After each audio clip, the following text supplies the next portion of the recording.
বিপদ থেকে রক্ষা পাওয়ার দোয়া।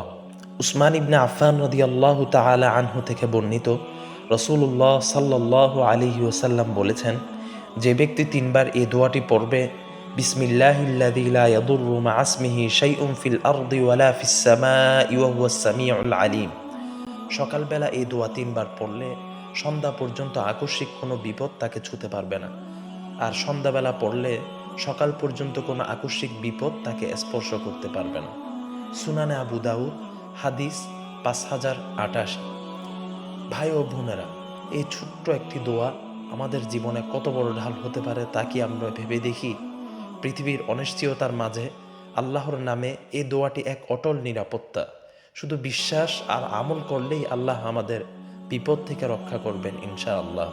আসুন আমরা সকাল সন্ধ্যায় এই দোয়া পড়ার অভ্যাস গড়ে তুলি এবং প্রিয়জনদের শেখাই। আল্লাহ আমাদের সকলকে তার হেফাজতে রাখুন।